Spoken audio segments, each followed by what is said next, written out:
Olá, meus amigos, tudo bem com você? Aqui é o pastor Daniel Outeiro e nós estamos na classe dos professores do canal A Tribo de Dan. Para começar, já deixo aqui o incentivo para que você curte, comente, compartilhe este vídeo com as pessoas que você quer que ouçam e saibam sobre Cristo Jesus. A classe dos professores é um programa deste canal que nós fazemos com a intenção de estudar a Bíblia através da lição da escola sabatina. Então, nós estudamos a Bíblia utilizando a lição da escola sabatina. A cada 3 meses, o tema desse estudo muda. Então, pode ser um tema relacionado a um livro da Bíblia ou a alguns livros da Bíblia, como pode ser uma temática bíblica, como a criação, a volta de Cristo, o amor de Deus e por aí vai. Nós estamos estudando o Evangelho nos livros de Filipenses e Colossenses. Evangelho não é só aquilo que narra a história de Cristo. Apesar de toda a Bíblia, de uma certa forma, narrar a história de Jesus, é, os evangelhos, como estão na Bíblia, eles são conhecidos como os livros que contam a história de Cristo enquanto esteve aqui na Terra. Mas o evangelho, na verdade, é uma boa notícia. O significado desta palavra é boa notícia.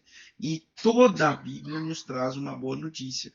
A boa notícia é que, apesar do nosso pecado, Deus nos perdoou e pagou o preço do nosso pecado no nosso lugar por meio da morte de Jesus Cristo. E o Evangelho, a boa notícia, continua com a mensagem que um dia esse Jesus que pagou os nossos pecados, ele vai voltar para nos levar para morarmos junto com ele na Jerusalém celestial. Então, toda a Bíblia apresenta uma perspectiva do Evangelho, uma faceta do Evangelho que nós podemos então analisar. No caso dos livros de Filipenses e Colossenses, foram escritos por Paulo, são livros que apresentam aí este Evangelho da expectativa, da espera da volta de Cristo. Nesta última semana, nós estudamos os últimos versos do livro de Filipenses, livro este que Paulo escreveu em prisão. E na próxima semana nós entraremos então nos estudos do livro de Colossenses, que é um livro extraordinário. Já no primeiro capítulo tem informações importantíssimas para nós, então não deixe de assistir também o próximo vídeo. Essa semana nós estudamos sobre a cidadania celestial apresentada no livro de Filipenses por Paulo. Paulo apresenta essa cidadania celestial. E no capítulo 4, verso 6, ele fala assim: não se preocupem com nada, ao contrário, tornem seus pedidos conhecidos a Deus pela oração e súplica com ação de graças. No livro de Hebreus, é, também, eu acredito que quem escreveu Hebreus foi Paulo, ou pelo menos ele fez o discurso que foi transcrito para o livro de Hebreus, para o livro dos Hebreus, é, é dito que nós podemos nos achegar confiadamente no trono da graça. E essa é uma característica, eu estava estudando e vendo algumas questões sobre a monarquia no Brasil, é uma característica dos monarcas. Na Bíblia, por exemplo, Salomão tem que julgar o caso de duas prostitutas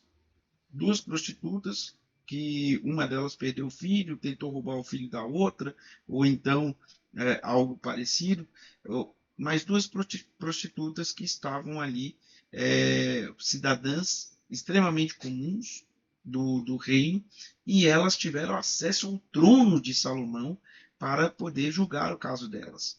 E na monarquia brasileira também, você tem essa situação em que um cidadão comum tinha acesso muito mais fácil ao imperador, por exemplo, Dom Pedro II, do que nós temos hoje em relação às nossas autoridades.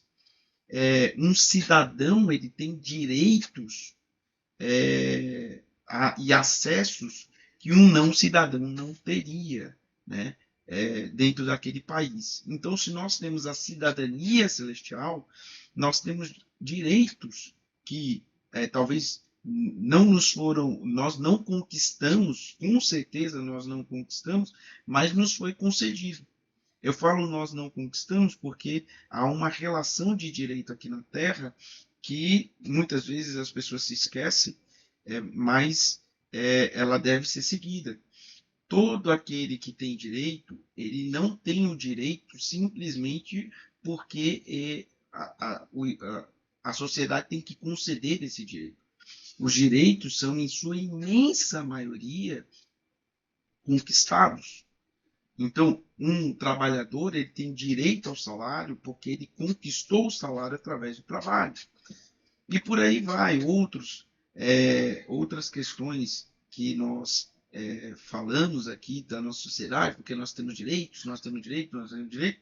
Não, nós temos direito se conquistarmos esse direito. E esse é um ponto que é preciso a gente entender em relação à cidadania na terra. Mas no céu não existe nada que possamos fazer para conseguir conquistar o status de cidadão celestial e para isso termos os direitos de um cidadão celestial. Mas a Bíblia nos mostra que nós somos cidadãos celestiais e nós temos esses direitos conquistados não pelos nossos méritos, mas por conta dos méritos de Cristo Jesus, que conquistou a cidadania celestial para nós. Então, vamos aqui ler o capítulo 3, se você tiver uma Bíblia e quiser me acompanhar, capítulo 3, no verso 17. Paulo vai falar assim, Filipenses capítulo 3, verso 17. Irmãos, sejam meus imitadores e observem o que vivem segundo o exemplo que tenho dado a vocês. Pois muitos andam entre nós, dos quais repetidas vezes eu lhe falei, e digo agora também, até chorando, que são inimigos da cruz de Cristo. O destino deles é a perdição. O Deus deles é o ventre, e a glória deles está naquilo que deviam se envergonhar, visto que só pensam nas coisas terrenas. Só esses 3 versos já daria um sermão extraordinário, mas aqui a gente vai analisar outros pontos ainda do capítulo 3 e do capítulo 4. Eu quero chamar aqui a atenção para algumas relações que Paulo coloca. Primeiro, a questão dos imitadores, a questão do exemplo. Paulo ele se coloca como alguém que eles podem imitar porque ele imita a Jesus Cristo. Paulo, em outros textos, ele fala, sejam meus imitadores como eu sou de Cristo. Um cristão deve ser uma espécie de pequeno Cristo aqui na terra, representar Jesus. E ele é o representante de Cristo. Todos nós somos raça eleita, sacerdócio real, representantes de Cristo Jesus. A questão do exemplo ela tem 2 pontos que são importantes para a gente colocar. O primeiro ponto é que eu tenho uma influência sobre um grupo de pessoas. Não pela minha função, mas pelo meu relacionamento com essas pessoas. Então, veja, você tem influência sobre um grupo de pessoas, não pela sua posição necessariamente, mas pelo seu relacionamento com essas pessoas. Meus amigos, eles têm influência sobre mim não por causa da posição deles, quer sejam eles advogados, médicos ou qualquer outra profissão, professores, enfermeiros, tanto faz a profissão deles, eles têm influência não pela posição deles na sociedade, mas eles têm influência sobre mim pelo relacionamento que eles têm comigo. O meu pai, minha mãe, meu irmão têm influência sobre mim pelo relacionamento que eles têm comigo. E eu também tenho influência sobre um determinado grupo de pessoas pelo relacionamento que eu tenho com eles, não necessariamente pela minha posição na sociedade. E, aliás, esse tipo de influência é muito mais poderosa, a influência pelo relacionamento, do que a influência pela posição. Aqui, a gente tem que entender muito bem que nós temos, então, dada a nossa posição de influência, uma responsabilidade sobre aqueles que nós influenciamos. Nós temos que representar Cristo de maneira digna para que essas pessoas elas vejam como é bom seguir a Cristo. Nós deveríamos ter, não por orgulho, mas por realidade dos fatos, a possibilidade de falar para as pessoas assim: você quer ser um cristão? Então pode fazer igual eu faço. Eu acho difícil, como eu já vi em alguns casos, quando as pessoas falam assim: eu vou ser cristão para ser igual a ele, então eu prefiro não ser cristão. Se ser igual a Cristo é ser igual a ele, então eu não quero ser igual a Cristo. Toda vez que nós desonramos com nossas atitudes o nome de Deus, quebramos o terceiro mandamento com nossas atitudes, muito mais do que com nossas falas, nós estamos jogando na lama este nome que nos salvou e nos tirou das trevas. Por isso, que as nossas atitudes sejam dignas de serem imitadas, porque nós imitamos a Jesus Cristo. Que as pessoas olhem para nós e falem: vale a pena seguir a Jesus para ser igual a este homem, a esta mulher que eu sigo como exemplo, que tem influência sobre mim. Eu tenho influência sobre minha família, sobre meus filhos, sobre a minha esposa, eu tenho influência sobre os meus amigos, eu tenho influência sobre o meu pai e a minha mãe, por mais que eles tenham, na hierarquia normal, eles tenham mais influência sobre mim do que eu sobre eles, eu tenho uma determinada influência sobre eles também. E eu preciso representar Cristo dignamente, para que essa influência leve essas pessoas que se relacionam comigo mais próximo de Jesus. Bom, o segundo ponto é aqueles que me influenciam. Então, o primeiro ponto sou eu influenciando os outros. O segundo ponto são os outros que me influenciam. E aqui eu tenho que ter um grande cuidado. Por quê? Porque ninguém, preste atenção, ninguém é melhor do que os seus deuses ou os seus ídolos. Ou ninguém é melhor do que os seus grandes exemplos. Nós temos que ter o cuidado das pessoas que nós levantamos num pedestal de modelo a ser seguido. Porque dificilmente nós nos tornaremos melhores do que essas pessoas. O ser humano começou a adorar, idolatrar animais. E o culto nessas idolatrias tornava o ser humano um ser bestial. A Bíblia relata sobre a idolatria a Moloque. E Moloque era um deus que aceitava ou que exigia o sacrifício dos próprios filhos ainda recém-nascidos ou bebês, fritados nas mãos de Moloque, que eram mãos de ferro, e acendia-se um fogo debaixo da estátua de Moloque para aquecer esse ferro, fritados vivos. A idolatria nos torna a imagem e semelhança das bestas. Talvez nem os animais seriam tão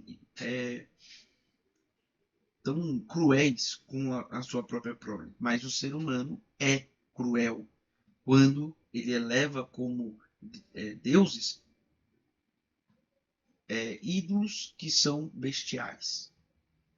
Não só bestiais, mas nós também elegemos como deuses outros seres humanos, e esses seres humanos são falhos, fracos, por mais que eles tenham um senso de moral elevada, eles ainda vão falhar. Alguns até falam assim: não é bom conhecermos os nossos heróis de perto, porque nós vamos nos decepcionar. Até mesmo na cultura pop, hoje em dia está muito na moda a figura do anti-herói, que seria aquela pessoa que quer fazer o bem para a humanidade, mas tem tantas falhas, tantos erros, que quando a gente conhece a pessoa por trás da máscara, o herói por trás da máscara, nós descobrimos que ele tem tantas falhas de caráter quanto um vilão. O único que merece adoração é Deus. O exemplo que nós seguimos é o de Cristo Jesus. A figura para a qual nós olhamos é Jesus Cristo. Quando nós vamos enfrentar a vida, nós buscamos como modelo o mestre da pátria celestial, que é o nosso Senhor Jesus. E eu vou para a igreja, e se eu fico olhando muito para o ser humano, olhando muito para os líderes da igreja, ali admirando esses líderes, um dia eles vão falhar, um dia eles vão errar, e isso vai ser uma decepção tão grande que talvez você até se desiluda com a igreja porque você não estava olhando para Jesus. Tem uma frase atribuída ao pastor Ayrton Keller que é assim: quem saiu da igreja por causa dos homens nunca entrou por causa de Cristo, ou não estava lá por causa de Cristo.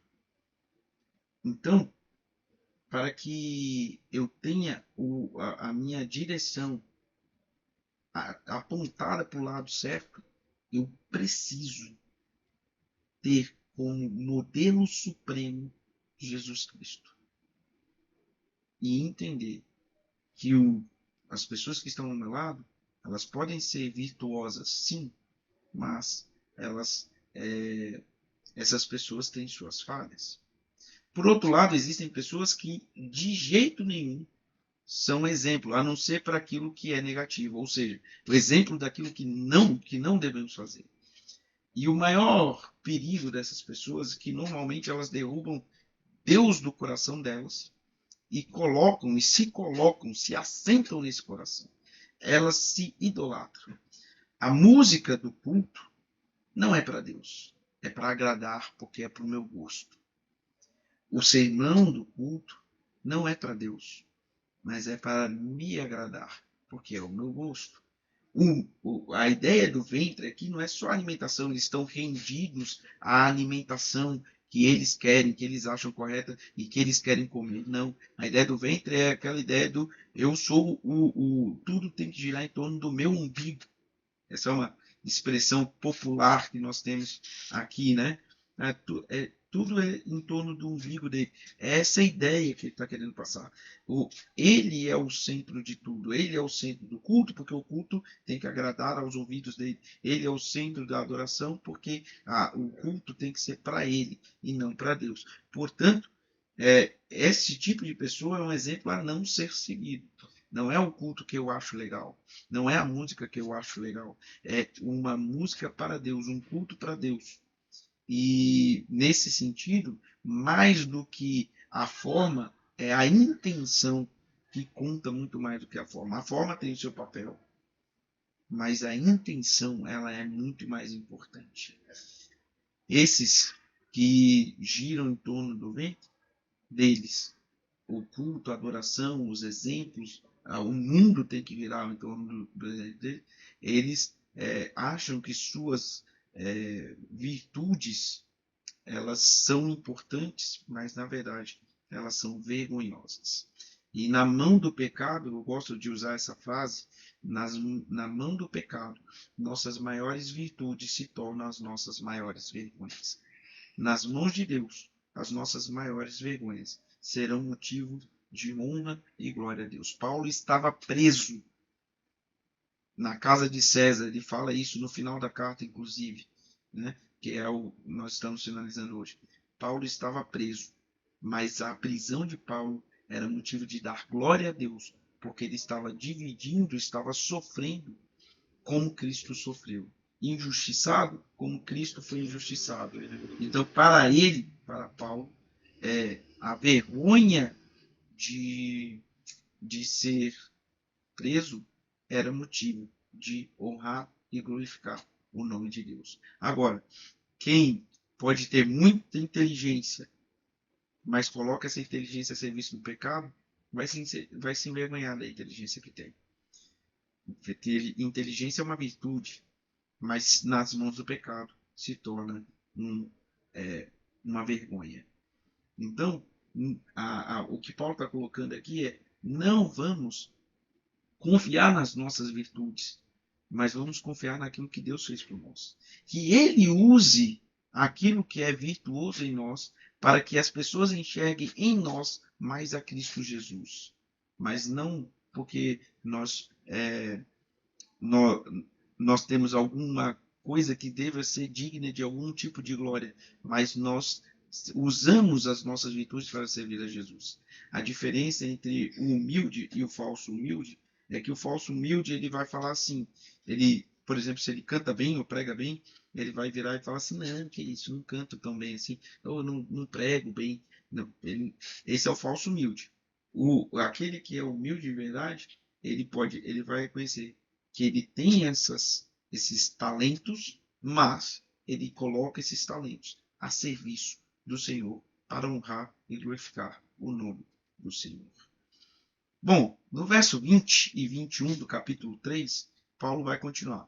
Pois a nossa pátria está no céu, onde também aguardamos o Salvador, o Senhor Jesus Cristo, o qual transformará o nosso corpo de humilhação para ser igual ao corpo de sua glória, segundo a eficácia do poder que ele tem de até subordinar a si todas as coisas.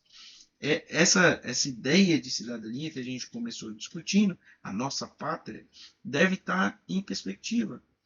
Nós queremos diminuir o sofrimento do mundo, mas não porque nós queremos transformar este mundo no céu. Nós queremos diminuir o sofrimento do mundo para apresentar Jesus para as pessoas que sofrem. Por quê? Porque o nosso reino não é aqui. As disputas políticas, ideológicas, não deveriam ser o centro da vida de um cristão. O cristão ele não deve ser alienado. Entretanto, o cristão também não deve mergulhar nesse tipo de discussão como se a vida dele dependesse. A nossa vida é Cristo. O viver é Cristo. O nosso reino não é daqui. O nosso reino é do céu. Nós tentamos fazer as melhores escolhas com relação à política e sociedade. Nós tentamos fazer as melhores escolhas, mas para apresentar Jesus através dessas escolhas. Não porque nós queremos ou porque nós achamos que estamos, nesse sentido, fazendo uma batalha contra o mal. A batalha contra o mal, ela ocorre, essa batalha contra o mal, ela ocorre quando nós representamos Cristo e não quando nós elegemos representantes para que eles representem Cristo.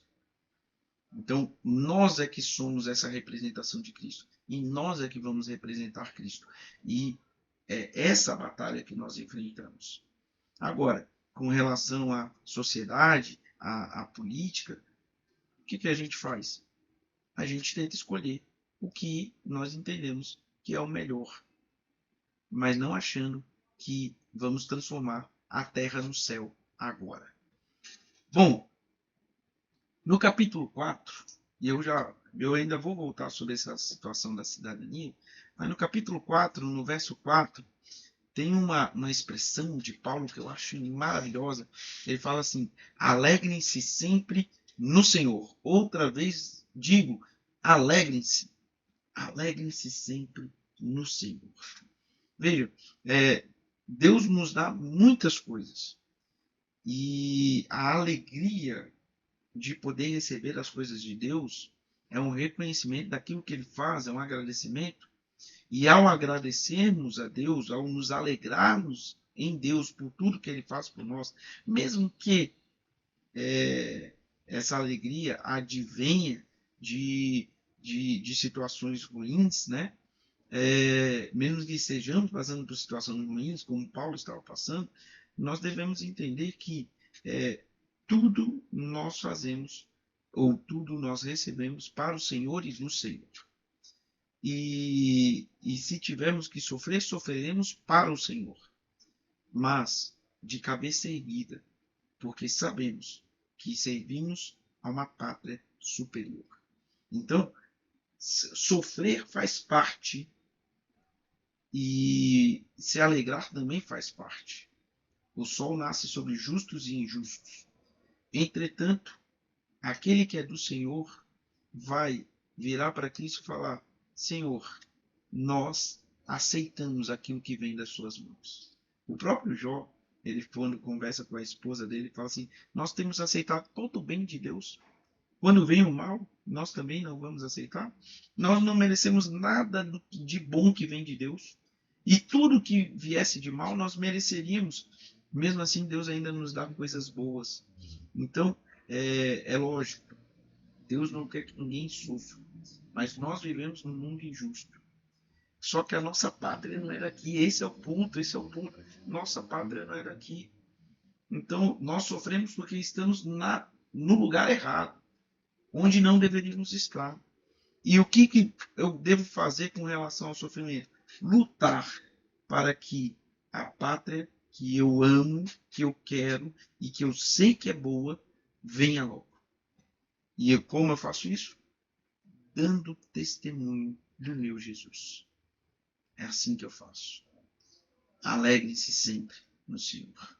No verso 8 e no verso 9 do capítulo 4 de Filipenses, Paulo vai falar assim: finalmente, irmãos, tudo que é verdadeiro, tudo que é respeitável, tudo que é justo, tudo que é puro, tudo que é amável, tudo que é de boa fama, se alguma virtude há, se algum louvor existe, seja isso o que ocupe o pensamento de vocês.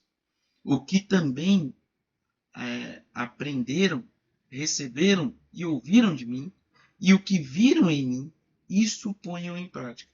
E o Deus da paz estará com vocês. Veja, ele levanta alguns pontos aqui que devem ocupar a nossa mente. E esses pontos são: tudo que é verdadeiro, é o primeiro ponto. Tudo que é verdadeiro. A verdade, ela de fato, existe a verdade absoluta. Existem conceitos relativos.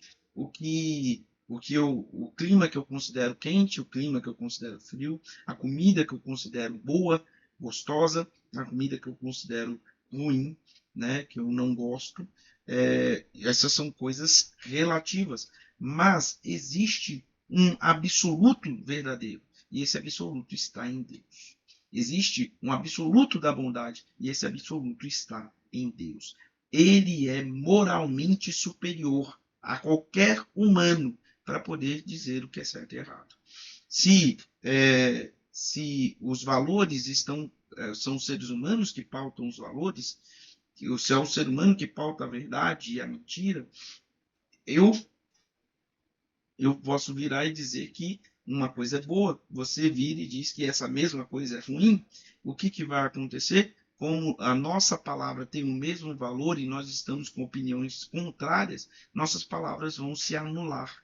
Mas quando vem alguém que é moralmente superior e diz isto é bom, ele tem maior valor do que nós. E ele pode determinar o que é bom, o que é certo. Para um cristão, e esse é um ponto que é difícil do ser humano aceitar, porque o ser humano quer fazer a vontade dele, mas para um cristão, não interessa o que a gente acha certo, o que a gente acha errado. Não interessa o que nós gostamos ou deixamos de gostar. O que interessa é o que Deus diz que é certo e errado. É o que Deus diz que nós podemos fazer e não fazer. É isso que interessa. Então, o cristianismo ele é pautado numa coisa, na palavra de Deus.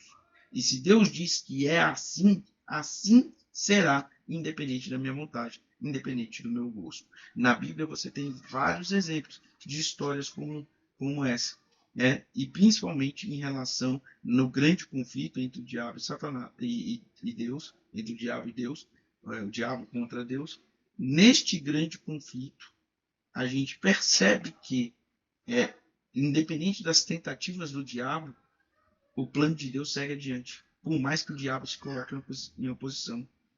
E se eu me coloco em oposição porque eu não gosto de alguma coisa, o plano de Deus vai ser vitorioso, independente do meu gosto. Gamaliel, que foi inclusive professor de Paulo, quando ele está julgando ali os discípulos de Jesus no Sinédrio, ele fala assim: olha, se é de Deus ou não, não sei, mas vamos tomar cuidado, porque para que nós não estejamos lutando contra Deus.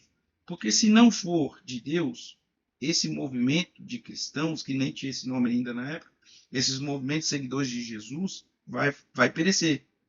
Agora, se for de Deus, não adianta, vai acontecer. Agora, de que lado eu vou estar quando as coisas acontecerem? A Bíblia, por exemplo, diz: e será pregado o evangelho do reino para todo mundo, em testemunho de todas as nações. Isso está em Mateus 24:14. Esse evangelho está sendo pregado e continuará sendo pregado e será pregado a todo mundo. Agora, eu mesmo dentro da igreja estou fazendo parte do movimento que prega o evangelho. Agora, se eu não faço parte do movimento que prega o evangelho, o que eu estou fazendo então? Cristo diz: quem comigo não junta, espalha.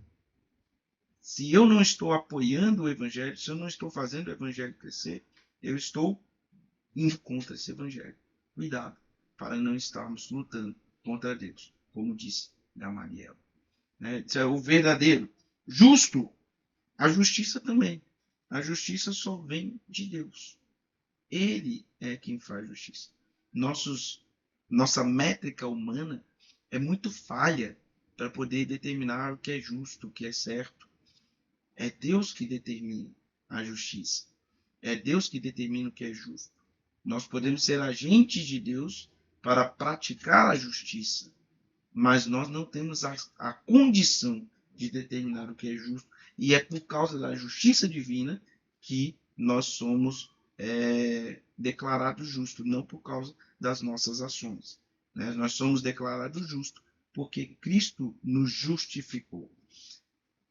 Tudo que é puro, e quando a gente diz de puro, é aquilo que não é maculado, aquilo que não tem defeito, aquilo que não foi manchado pelo pecado, né? Tudo que é puro, tudo que é puro, que a ideia do cristão é sempre em direção à restauração. Restauração, justiça com Deus. Nós lutamos com restauração, que é também com Ele. E essa restauração a gente deve buscar sempre restaurar aquilo que foi danificado, aquilo que foi prejudicado, aquilo que foi manchado. Nós devemos buscar a restauração das coisas. Tudo que é amável, tudo aquilo que demonstra o amor, tudo aquilo. E amor é uma questão que é complicada, porque as pessoas acham que amor é sentimento. Na Bíblia, e a Bíblia é a regra de fé e prática, amor é escolha. Eu escolho amar. Como que eu escolho amar? Mesmo que eu não tenha sentimento nenhum, eu olho para a pessoa e falo assim: eu vou atender a sua necessidade física, emocional, econômica. Eu vou te ajudar. Eu estarei para o seu lado. É isso que Jesus faz. Ele olha para a humanidade, vê que a humanidade tem uma necessidade. Qual é a necessidade da humanidade? A humanidade tem a necessidade de salvação. A humanidade pode se salvar? Não. Jesus pode salvar a humanidade? Sim. O que ele faz? Então eu vou escolher amar. Eu vou salvar. Eu vou dar à humanidade aquilo que ela mais necessita, que é a salvação. Isso é amor. Isso é ser amável. Ser amável não é ser fofinho necessariamente. Ser amável é levar, é entregar para as pessoas, é diminuir das pessoas aquilo que elas necessitam. Porque você vai entregar aquilo que ela necessita para ela. Pelo menos tentar, se a gente não pode resolver, pelo menos tentar diminuir o sofrimento humano, diminuir as necessidades humanas, diminuir. E isso inclui principalmente salvação. Eu posso diminuir a fome de alguém, Eu nunca vou acabar com a fome, mas eu posso diminuir a fome. Mas se eu não levar a salvação para aquela pessoa, ela voltará a ter fome. Eu preciso levar o pão da vida para que ela não volte a ter fome. Eu posso diminuir a sede de uma pessoa. Eu posso diminuir a sede de uma pessoa. Posso. Só que se eu não levar a salvação para essa pessoa, ela voltará a ter sede. Eu preciso levar a fonte de água viva para essa pessoa. Eu posso sanar uma doença, se eu for um médico, eu posso sanar uma doença de uma pessoa. Mas se eu não levar a salvação para essa pessoa, a morte será uma questão definitiva na vida dessa pessoa. Eu preciso levar a salvação, porque só em Cristo Jesus nós temos vida eterna. Então, amar as pessoas significa diminuir as necessidades delas.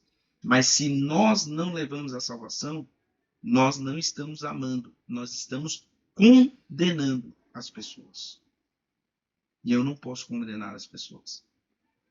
Eu preciso levar aquilo que ela necessita, mas eu preciso entregar para ela mais do que ela necessita, mais do que ela quer.